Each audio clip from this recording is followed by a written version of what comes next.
Jaya Radha Madhava Kunja Bihari Jaya Radha Madhava Kunja Bihari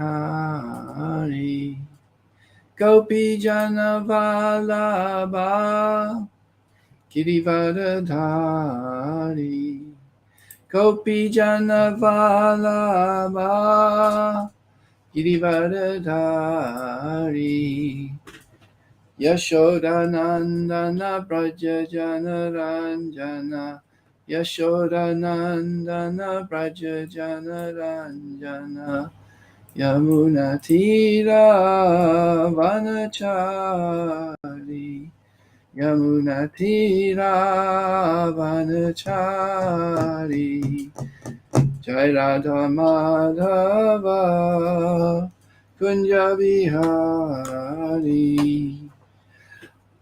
Jai Shri Krishna Chaitanya Prabhu Nityananda Shri Advaita Gadadha Shri Vasadi Gaur Bhakta Vrinda Hare Krishna Krishna Krishna Hare Hare Hare Rama Rama Rama Hare Hare Hare Krishna Krishna Krishna Hare Hare Hare Rama Rama Rama Hare Hare Hare Krishna Krishna Krishna Hare Hare Hare Rama Rama Rama Hare Hare Jai Om Vishnupad Paramahamsa Paribrajikacharya Astotra Shatashi Shimatis Divine Grace A.C. Bhaktivedanta Swami Srila Prabhupada Ki Jai Ananda Koti Vaishnavrinda Ki Jai Namacharya Srila Haridas Thakur Ki Jai Prem Sakaho Shri Krishna Chaitanya Prabhu Nityananda Shri Advaita Gadadha Shivasadi Gaur Bhaktivinoda Ki Jai Jai Shri Radha Krishna Gopinath Shamakund Radhakund Giri Govardhan Ki Jai Shri Vrindavan Ki Jai Navadvip Mahapodam Ki Jai Gangamai Ki Jai Yamunamai Ki Jai Tulasi Devi Maharani Ki Jai Samaveta Bhaktivinoda Ki Jai All glories to all the assembled devotees, all glories to all the assembled devotees. All glories to all the assembled devotees and all the devotees who watch the replay. Okay, so let's share the text here. Make it a little larger. A bit more. Maybe I'll do it like this. Yeah. Sorry about that. Okay, so today we're reading from Bhagavad-gita, chapter 1, text 23. And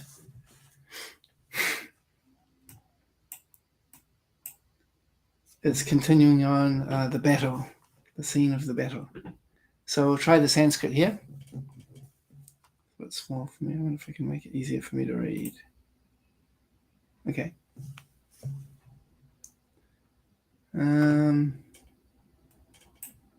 Oh yeah, I'll make the text bigger, of course. Here we go. That's a bit better. Okay, just a second.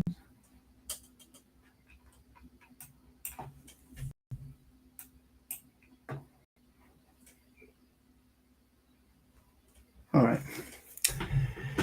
Yotsamananaviksheham ya etetra samagata dartarastrasya durbudhir yute priya chikir savaha.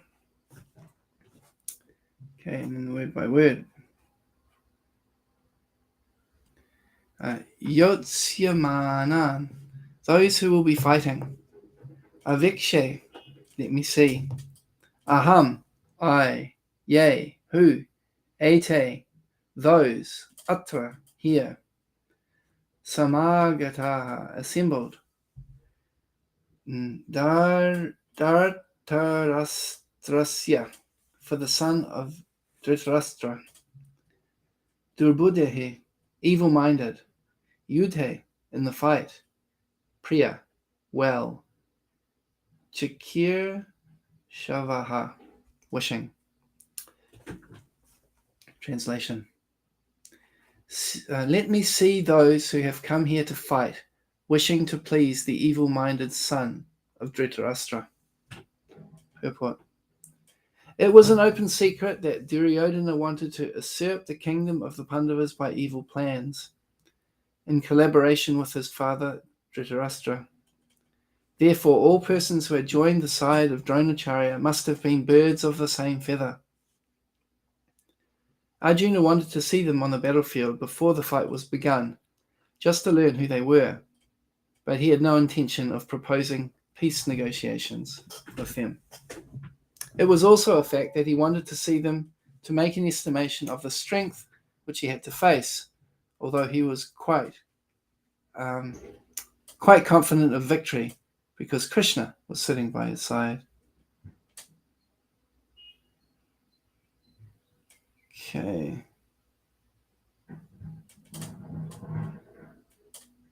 All right. So, let's have a look here.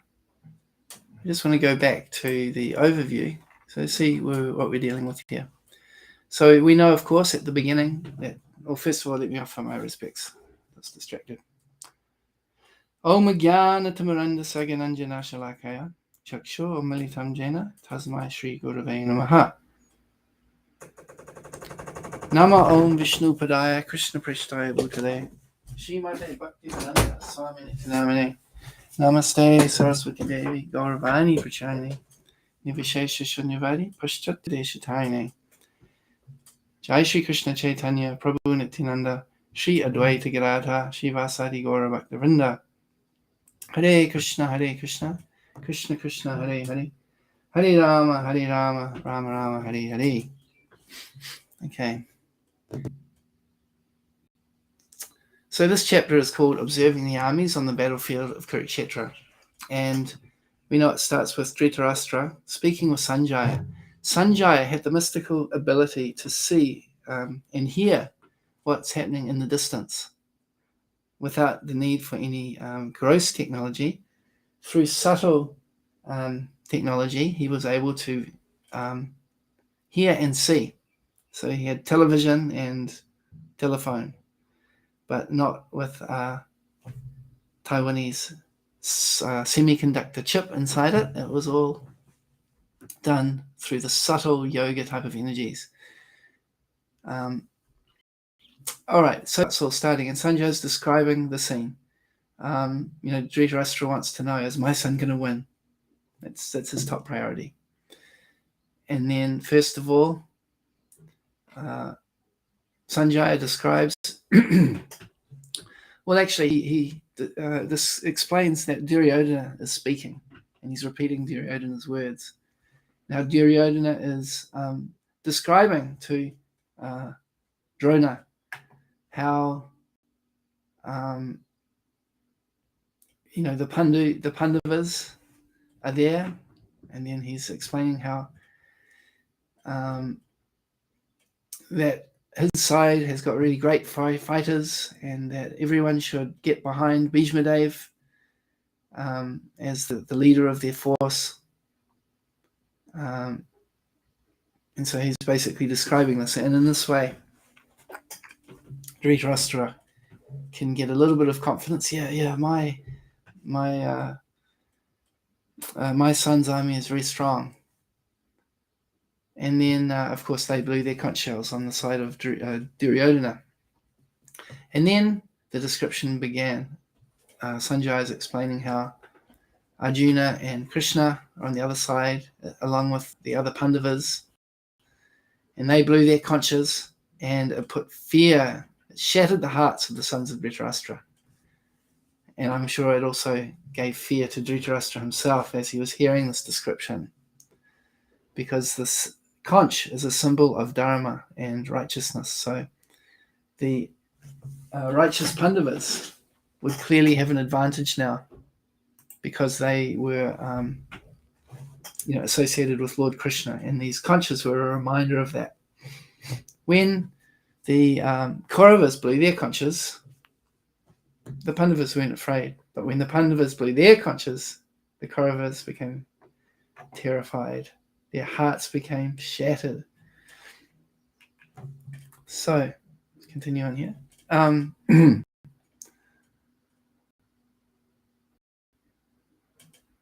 Yeah. So, at that time, Arjuna, the son of Pandu, seated in the chariot bearing the flag of Hanuman, took up his bow and prepared to shoot his arrows. O king, after looking at the sons of Dhritarashtra, drawn in military array, Arjuna then spoke to Lord Krishna these words. Arjuna said, O infallible one, please draw my chariot between the two armies, so that I may see those present here, who desire to fight and with whom I must contend in this great trial of arms. Excuse me. So give me 1 second.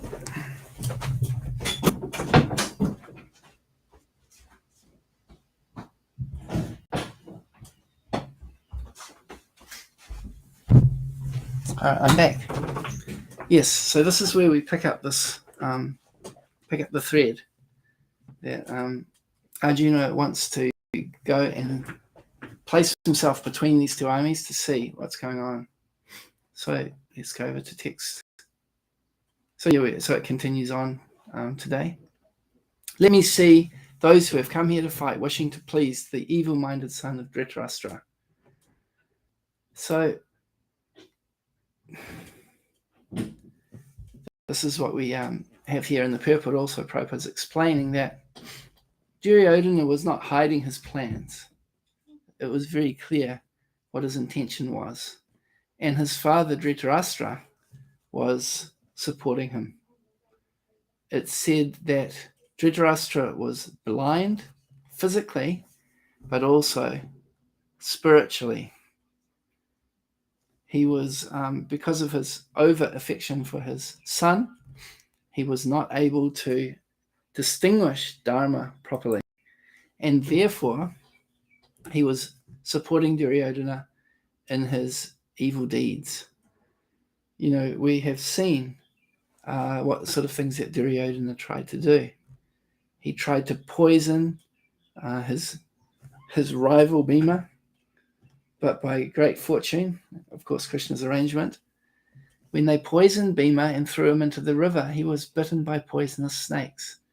And these poisonous snakes, the poison of the snakes counteracted the poison that was given to him. And so in this way, he lived. They tried to burn down his house. So they had been given this amazing palace.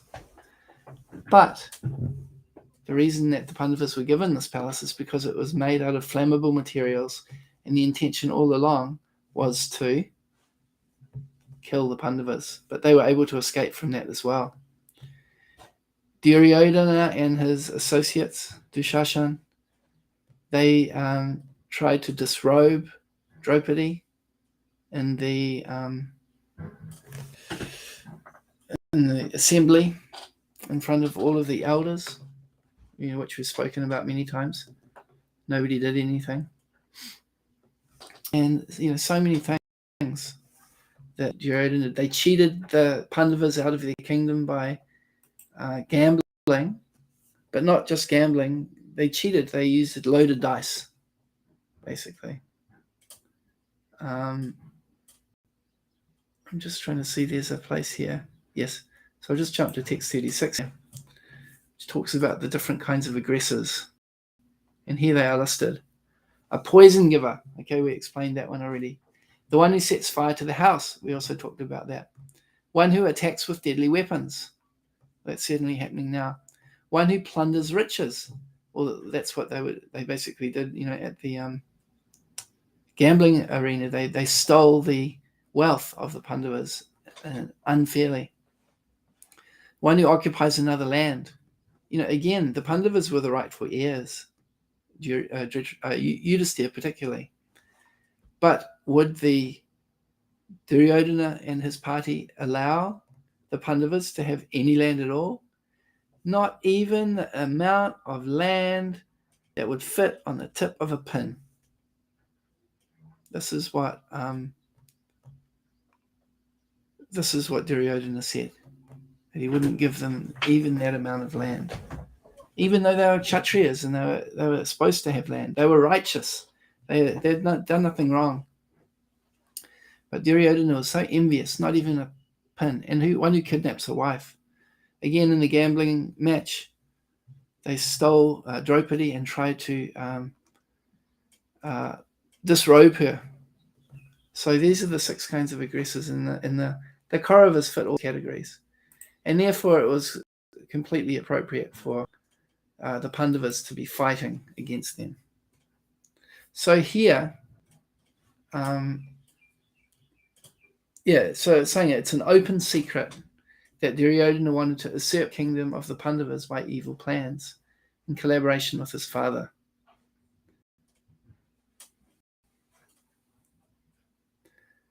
And therefore, all persons who had joined the side of Duryodhana must have been birds of the same feather.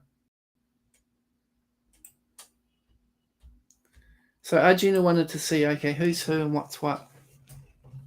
Let's see, where do you sit? Because as long as there's friendly talks and that you could say peacetime, we don't really know. It's easy for someone to be very friendly with us, when the going is good. But when the times get tough, that's when you see, how do you line up? How does everybody line up? Where are their loyalties lying? So you can see here, very relevant, as always, these Shastras to the modern times, that Duryodhana had, like Prabhupada said, an open secret that Duryodhana wanted to usurp the kingdom of the Pandavas by evil plans. So we can see today the same sort of thing is going on here. We have the famous Klaus Schwab, who is describing very in great detail how he and his World Economic Forum team want to transform the world, and particularly this idea of transhumanism, where basically Klaus Schwab's advisor, Noah Harari, I don't know how to pronounce his name exactly, he's basically saying that we now have the technology to take away people's free will. He said basically, this idea that there's a soul, this idea that people have choice and free will, it's over. It's finished. Now we have the technology where we can completely manipulate people and control people and do whatever we want them to do. And not only that, until now, different beings have been evolving by some sort of chance mechanism, by some process of evolution, evolution by natural selection, or whatever you want to say. But now we can practice what he calls intelligent design. And he deliberately used that word because he's making a mockery of the Vaishnavas, or those that believe in God and accept that everything in this world is designed by an intelligent God.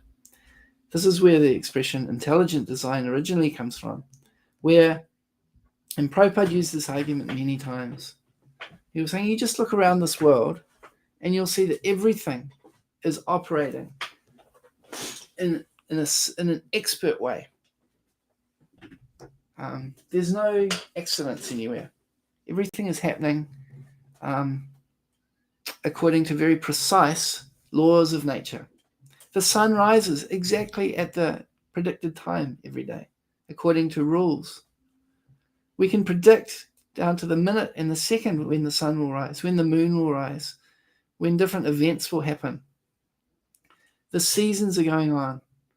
The planets are moving around in relationship to each other according to very specific rules. So this is just on a very grand scale.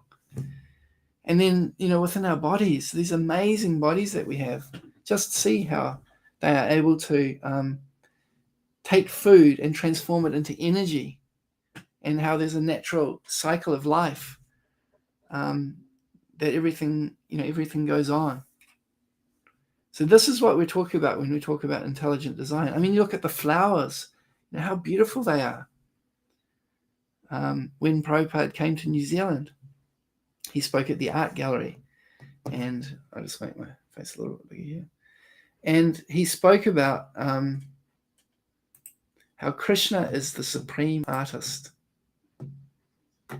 And this is, again, this whole point of intelligent design. So this is what is really meant by intelligent design. But this Yuval Noah Harari, whatever his name is, he's taking this word and appropriating it and giving it the opposite meaning. He's saying that actually there is no God, but we will become God. So as nature has, randomly created different forms of life in different species and so on, now we will take over that role. So he never accepts that there's a God, but now he's saying we will become God. We will be able to design the species of life how they should be, and particularly the humans, by genetic modification. And basically that's what it is. Through this genetic modification approach, they'll be able to create the humans the way they want. It's just like, again, bring back Star Wars. In Star Wars, when they created these clones, so what they did is they created clones, but then they didn't just rest there. They optimized them so that they would be better suited to being fighting machines. So this is the open secret of the small but very powerful group of people who have a very powerful influence in the world today. Their intention is to, as far as possible, remove free will from human beings and to manipulate them so that that minority of people with the power can enjoy life more. Describes in the Bhagavad-gita, so much wealth do I have today, and in the future I'll have more and more. He is my enemy and I have killed him, and any other enemies that come in my way, I'll also kill them. I am great and powerful and happy. Nobody's more happy and powerful than me. So this is their kind of mentality. It's like, let's control the masses so that the few of us can really enjoy life and we can have control. It's just barely a few days since the appearance of Lord Nrsingadev, and we heard that Hiranyakashipu had the same intention. He wanted to control the whole, not just the whole world, the whole universe.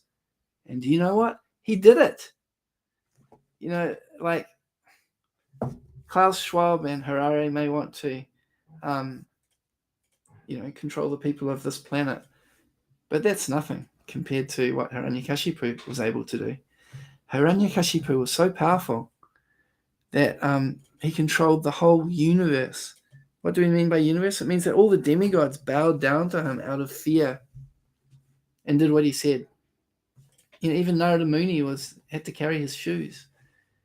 Only Lord Brahma and Lord Shiva didn't bow down before him. All the other demigods, Indra, Varuna, and so on, they all were subservient to him. And what did he do with that power? What was it that Hiranyakashipu wanted to do when he had power? He wanted to kill Vishnu. Just like the modern day demons, who with their demoniac agenda, they want to destroy free will. They want to destroy the concept that there's a soul. They want to completely control, and they want to get rid of all idea of religion. The communist agenda, this is one of their top priorities, is that we want to remove God. God is the opiate of the people, I think Karl Marx once said. And so they want to remove any idea of God because they want people to surrender to their technology, that their technology and their intelligence is God. So what did Hiranyakashipu do? He wanted to kick out Lord Vishnu, wanted to destroy Lord Vishnu. And how did he do that? He did it by shutting down the Brahmanas, trying to kill them and silence them and get rid of them. He also attacked the cows. He wanted to kill all the cows. And also he wanted to remove the food supply, particularly grains. So why is this? Why the Brahmanas, the cows, and the food grains? Well, first of all, the Brahmanas. What do Brahmanas do? They do yagyas to please Lord Vishnu. So Hiranyakashipu is the enemy of Lord Vishnu, so therefore he doesn't want any sacrifice to Lord Vishnu to take place. And therefore he has to remove the Brahmanas, to destroy the Brahmanas. No Brahmanas. There is no Vishnu. You only worship me. And then the next thing is ghee. In order to do yagyas, you need to have ghee. So, in order to have ghee, you need to have cows. And in fact, in order to grow grains, you need to have cows, because the cow dung and the bulls are required to grow grains. And so, so in many ways, this removing the cows is very pivotal for the demon's agenda, because it takes away the ghee for the sacrifices and it reduces the supply of grains, which is the other thing that Hiranyakashipu did. He tried to cut off the food supply. In this way, they would starve the sacrifices. There would be no Brahmanas to do the sacrifices, there would be no ghee, and there would be no grains for the sacrifices. And therefore, Lord Vishnu would not be worshipped, and the demoniac influence could remain strong.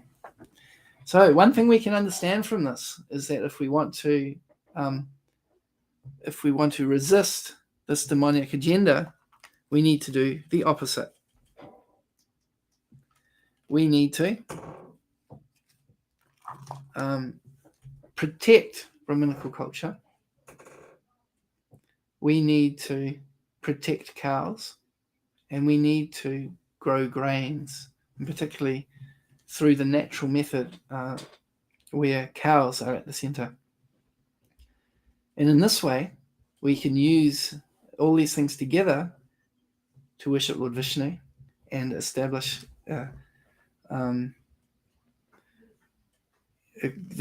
raise the Krishna conscious vibration, you could say, to put the balance back in the direction of energy being used to serve the Lord. So when we talk about yagyas, we can think of a fire sacrifice, but even when we offer bhoga to Lord Krishna, when we cook, we use ghee. Don't use oil, especially these nasty modern day oils like canola oil, which is a very artificial kind of oil that was developed by scientists in Canada. Even sunflower oil and soybean oil. These types of oils are very unhealthy, and they're highly processed, and it shouldn't be used in the offerings to Krishna. Krishna wants his food cooked in ghee, and so so when we offer food to Krishna, that's also sacrifice. It's not just fire sacrifices.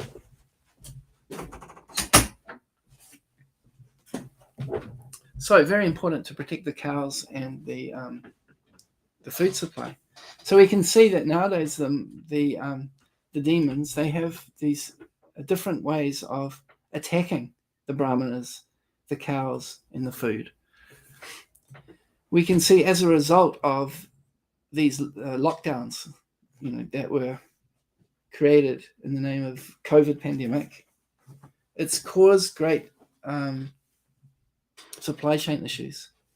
Also, this Russian war, Ukraine-Russia wars, also caused issues because of the supply of diesel and fertilizer.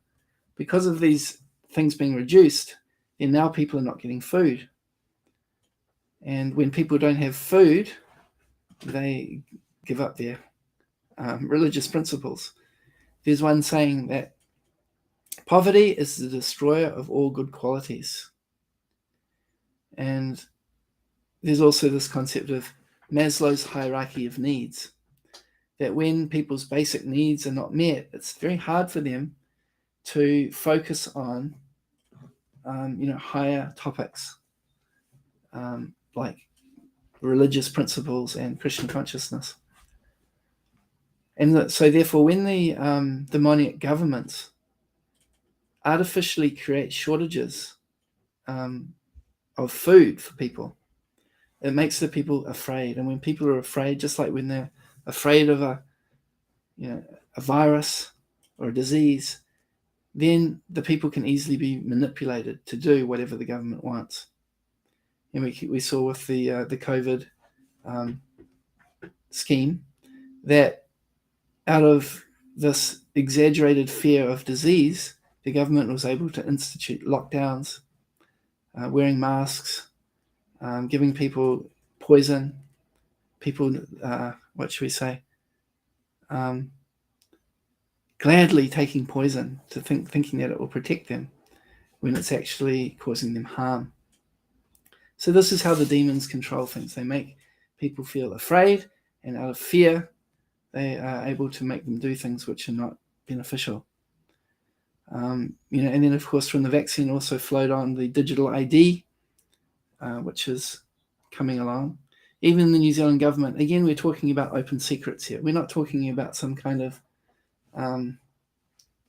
conspiracy, because conspiracy means that something's a secret, but this is an open secret. The government's own documents in New Zealand have been released where it was explaining that the reason why they introduced the vaccine mandates was not only to increase the number of people getting the vaccination, but it was to bring in these vaccine passports, which would help bring in the digital ID. Because the government knew that if you just immediately said, okay, we want everyone to get a digital ID, people would resist it because people value their privacy. But if you can create an artificial emergency, such as this COVID thing that was created, then again, people out of fear will do what the government says. The same thing again, when the food supply is, when there are food shortages, people will do anything to get the food. So this is another way that the government controls. And Prabhupada explains in the Bhagavad-gita that people's lives in Kali Yuga are very short. What does he say? I forget the beginning part, but the point he makes is that over-dependence on another's mercy and unclean habits.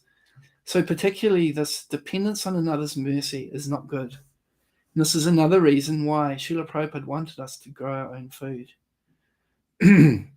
Because when there's food shortages and the government is holding on to the supply of food, it puts them in a very strong position of power that leads to compromise. Well, I need to eat. I either follow my principles or I starve. And a lot of people will choose to compromise their principles. And we can see the same thing happened when the vaccine mandates came through, where, in temples and schools, rather than protesting against these mandates, the temples just went along with it, because if we don't follow this mandate, then we might get shut down. The government might, we might not get funding from the government.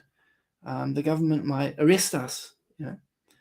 So there you've got brahmanas, like at the school. You have brahmanas in the school, and they're teaching Krishna consciousness. And then the government is saying, oh yeah, unless you get this highly dangerous experimental injection, you can't continue to teach at the school. And so a Krishna conscious leadership of the school would stand up to the government and say, this is wrong. Because, scientifically, there's no justification for these mandates. That's very clear. And therefore, just on that basis, it's very easy to say that you cannot do this. These brahmanas are very intelligent people, and they've chosen that it's a better decision not to take the vaccination. But no, instead of standing up to the government and saying that, we disagree, even if, as a school, we have to go along with it just to follow the law, we could at least protest, just like we were talking about Bhishma and Drona saying nothing when Draupadi was being stripped naked. The school board should have spoken up and said, no, this is wrong. Even if we're forced to follow it, we want you to know very clearly that we do not agree. But the school board did not choose that path. They just went along with it. And this is very sad. And it's not good for those board members who supported this concept. And that's just like what we're seeing in this purport here that Prabhupada is saying. All persons who joined the side of Duryodhana must have been birds of the same feather. Arjuna wanted to see them on the battlefield before the fight was begun, just to learn who they were. So this is what happens, when we're put into a difficult situation, we can see who our friends are. Like there's these popular TV programs these days they call reality TV shows, where they put people into challenging situations, and they have to, they basically set them up to fight each other. So this is what the government has done. They've arranged these evil plans to make devotees fight against each other. And by studying Prabhupada's books, we can see, what Prabhupada thinks about modern government, or government in general, but particularly the governments of today. And what he thinks about vaccines and the medical profession. So a simple study of Prabhupada's, particularly his conversations, would make it very clear, what our position should be. But again, coming back to this point, compromise due to dependence on another's mercy. When we are thinking that, I'm depending on the government for my survival. If I speak out against the government, I'll be in trouble. This is one thing. Another thing is, and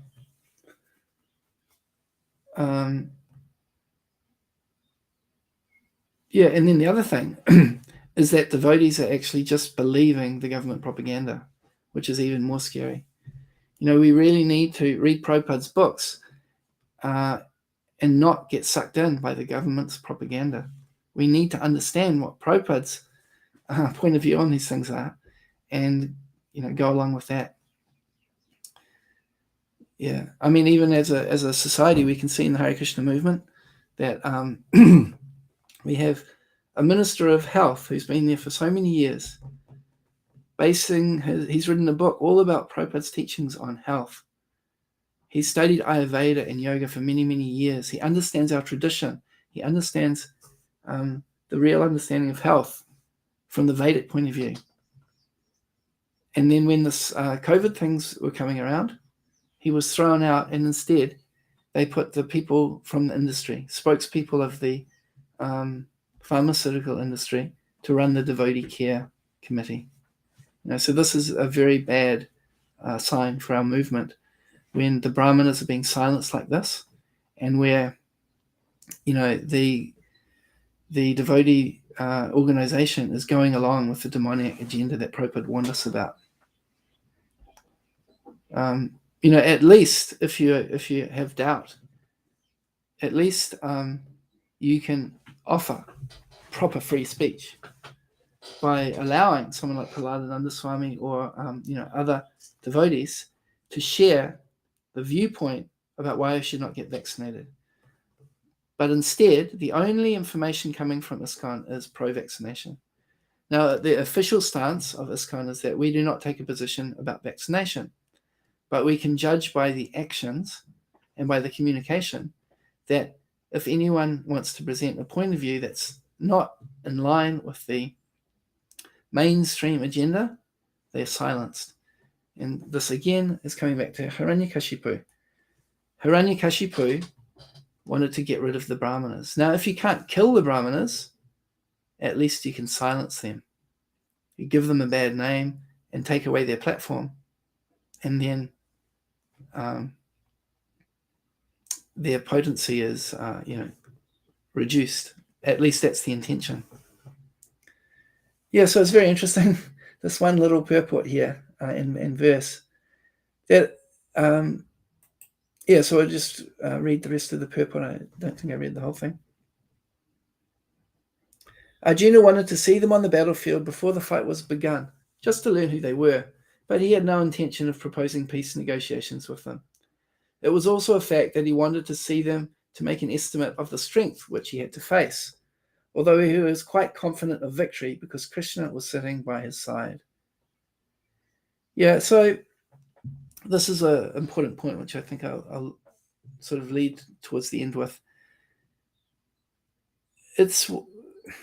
We don't want to dwell on the negative things that are going on in this world. That's not our focus. Our focus is on developing our love for Krishna and associating with Krishna's devotees. Deity worship. We've got these 5 angas of bhakti: chanting, studying the Shastra, associating with devotees, residing in a holy place, and doing deity worship. And so this is our primary objective. At the same time, we need to know the field that we're working in. Just like, if someone's a sports person, they want to know the tactics of the other team so that they can develop a counter strategy. Or in a battle like it's describing here, if we can see who the warriors are, we know their strengths and weaknesses, we know how to defend ourselves to achieve our goal. And in the same way, we need to understand that there are demons in the prominent position in the world at the moment. And they have an agenda, which is an open secret. It's not hidden. We need to know this, and we need to act accordingly. We shouldn't be blindly, like Pollyanna, as they say, rose-colored lenses, thinking that, I'm chanting Hare Krishna, so everything will be perfect. No, Prabhupada himself warned us about these things that were going to happen. Ultimately, we chant Hare Krishna. Just like Draupadi, when they were trying to strip her naked, she didn't immediately just chant Hare Krishna. She did her best to stop them by holding on to the cloth. And ultimately, when she couldn't do anything else, she just put her hands up and prayed, Govinda, Govinda. So in the same way, we chant Hare Krishna. And certainly this is our best protection against these demons. But at the same time, we should also make practical actions to counteract this. I highly recommend an article, which I'll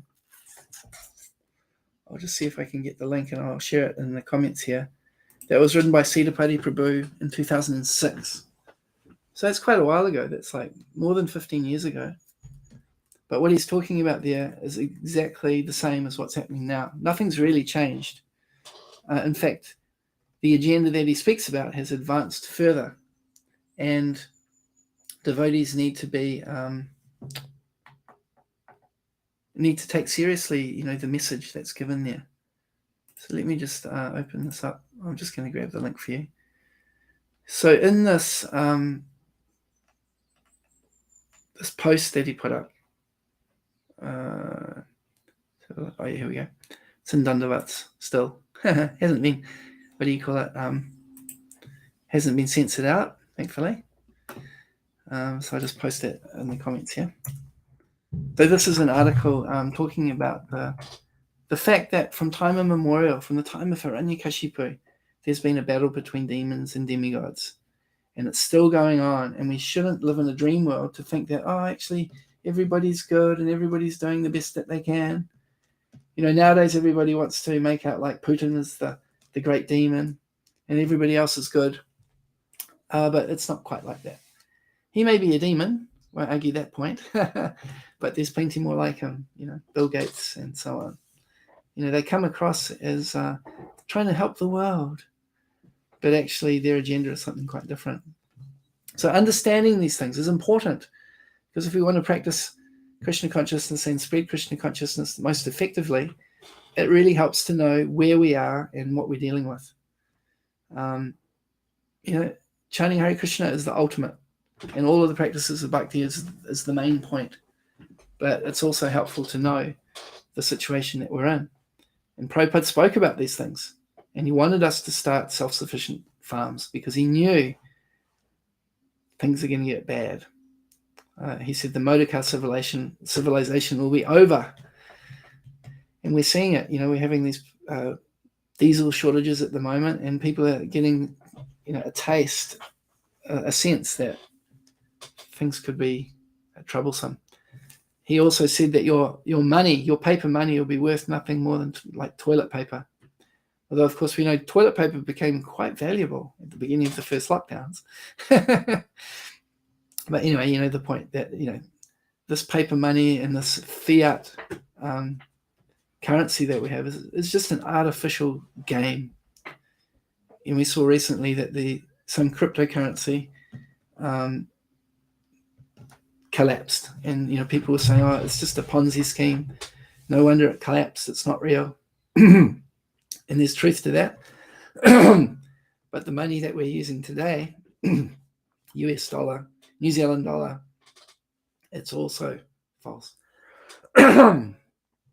Yeah, so we need to be aware of these things, and we need to take seriously Prabhupada's instructions to always take seriously sadhana and depend on Krishna, because at the end of the day, even if we die, that's not the worst thing. This was it in the last class, I think I mentioned that, we don't need to be afraid of death. We need to be afraid of not being Krishna conscious.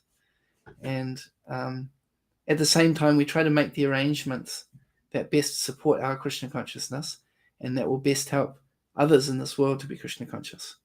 And in order to do that, we need to understand the situation that we're in. All right, so there's a question here from Arjuna. So let's have a look at this interesting question. Was Bhishma Krishna conscious? Very interesting. And this is very relevant, isn't it? Because we can see that in the Krishna consciousness movement, there's some wonderful devotees with great realization of Krishna consciousness who are able to share Krishna consciousness and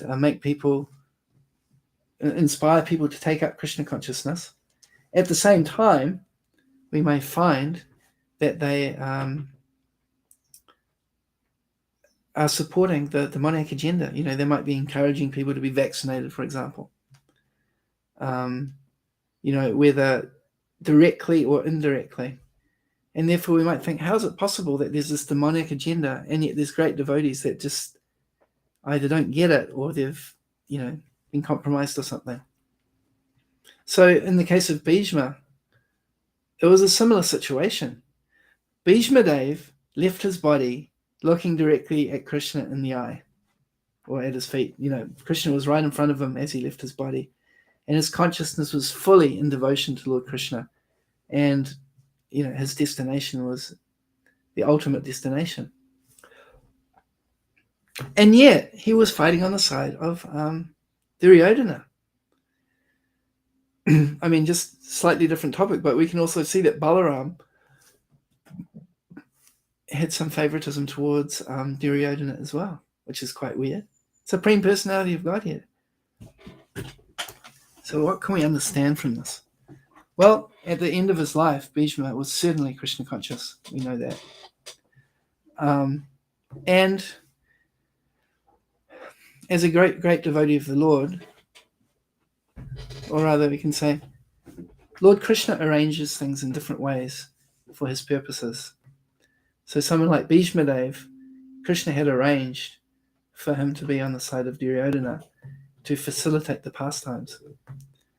In the same way that Balaram was on Duryodhana's side, apparently, and he left the battle so that he wouldn't have to get involved. Because ultimately, these are the external things. Ultimately, the thing is developing devotion to Lord Krishna. And certainly Bhishma had that. But somehow or other, he ended up on Duryodhana's side. So one thing that we can learn from this is that in our Krishna consciousness movement, we may see that devotees might make less than wise decisions from time to time. And we may find that they're aligned with, the demoniac agenda, that they're kind of going along with it. I mean, we can also see Narada Muni, that he often would do unusual things that appeared to be supporting the demoniac agenda. Like when he told Kamsa, he says, "Oh, did you just give that child? Are you thinking of giving that child back to Devaki?" I don't know if that's a good idea, because when they said the sixth child, I mean, maybe they're counting backwards. Maybe the first child will be the first of six, and he'll be counted as the sixth. You never really know. You better not take your chances. You better kill him right now. Well, Narada Muni is telling him to kill this child of a devotee. So, of course, Narada Muni is on a completely transcendental platform, and his purpose was to accelerate the arrival of Lord Krishna, that it was destined that these 6 children would die, and therefore he wanted to make that happen very quickly, and in that way, Lord Krishna would appear sooner. So sometimes these unusual things happen where we just can't make sense of it. How is it that Narada Muni is speaking like that? So in the same way, we may be wondering, how is it that devotees that we respect, who are very Krishna conscious, are speaking in a way that doesn't sort of align with the apparent reality of what's going on? So one way of understanding is that Krishna has some plan. He's arranged things in that way. And it's hard to know what it is or why it is. But with that understanding, we shouldn't disrespect any devotee. Anyone who's chanting Hare Krishna, it's described, should be offered respect. Someone who's taken initiation and has serious sadhana should be, befriended. And someone who, what's the other level of that? Anyway, you can understand that according to the Krishna consciousness, you can see it's not based on their decisions from a political point of view. So we should always show respect to all the devotees, regardless of what decisions they might make in terms of the material situation. We can see Balaram, he left the scene. Bhishma ended up on Duryodhana's side, but still Arjuna showed respect to Bhishmadev. That respect was still there as a devotee, but he still fought him. So just showing respect to a devotee doesn't mean we don't stand up and speak the truth when things are not right. So it's a fine art of how to speak the truth and stand up for like justice and things like that, at the same time showing proper respect for all devotees.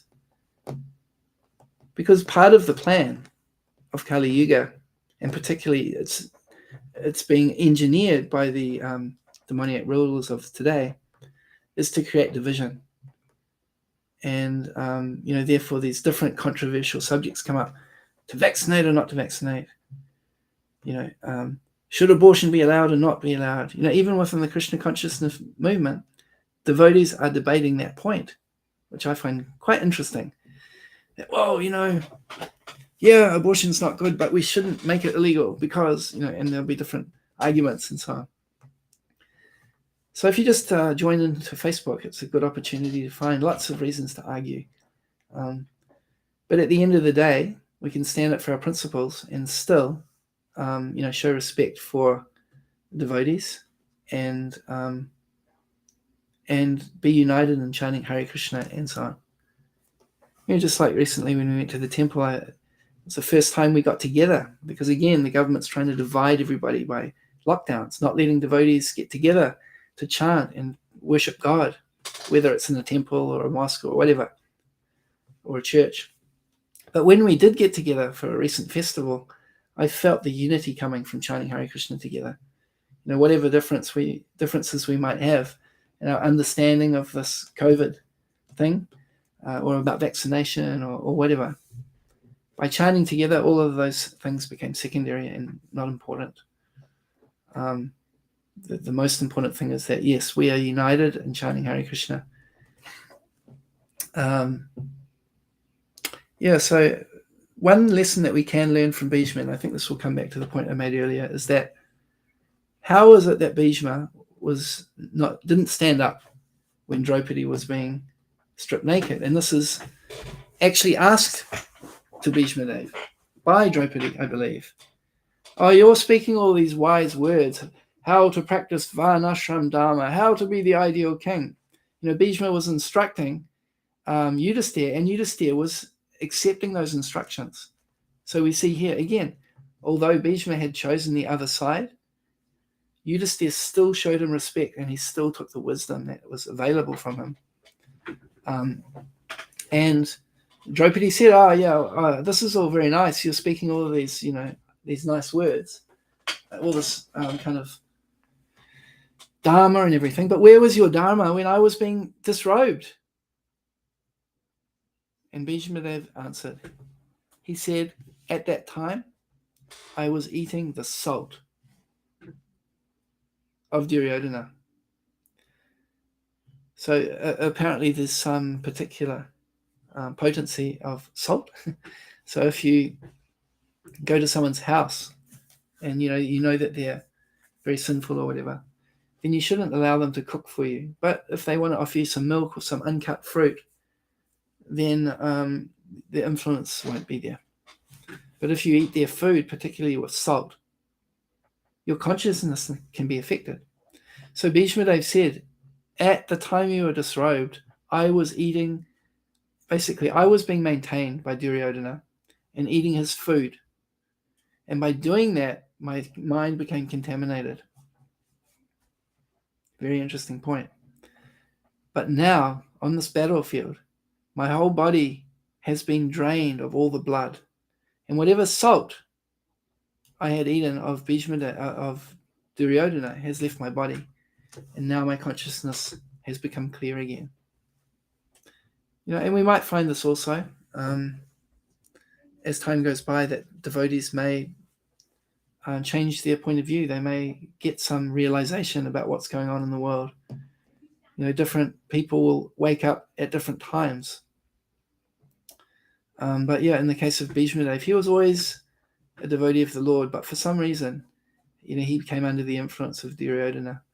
But ultimately, Krishna looked after him, and it was all part of Krishna's Leela. So it's a very interesting question and very relevant.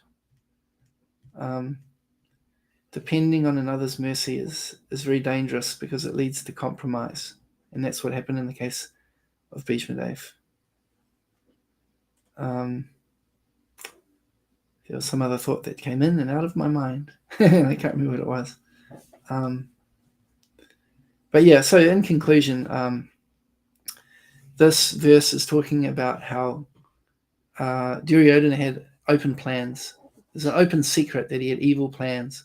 So in the world today, the very wealthy demons who are running the show have got an open secret. Their plans are documented about what they intend for humanity. And so we need to be aware of it. And then we need to understand how we can best practice Krishna consciousness and best arrange our lives to protect ourselves from this so that the Krishna consciousness movement can go on in its most powerful way. And the way to do that basically is cow protection and growing our own food particularly living in the country. This is how Prabhupada encouraged us. He said, this is the 50% of my mission that's not been completed, is how to live off the land naturally so that everybody's engaged and therefore can peacefully practice Krishna consciousness. So this is the next phase for the Krishna consciousness movement. On top of the core principles, which are even more important, of chanting Hare Krishna, studying Shastra, deity worship, association of devotees, and so on. In fact, one of these 5 principal angas is living in a holy place. So Prabhupada wanted us to create a holy place in these self-sufficient communities. Now, I just wanted to read a quote from on the topic of established places. Another thing that Prabhupada shared recently, also another thing that Prabhupada has spoken about in his 7 purposes of ISKCON, I'll just find it here. As well as the 7 purposes of ISKCON, he also wrote something called the Constitution of Association. And in that document, he spoke about, he expanded on the 7 purposes of ISKCON. I'm just going to see if I can quickly find that. It was recently shared.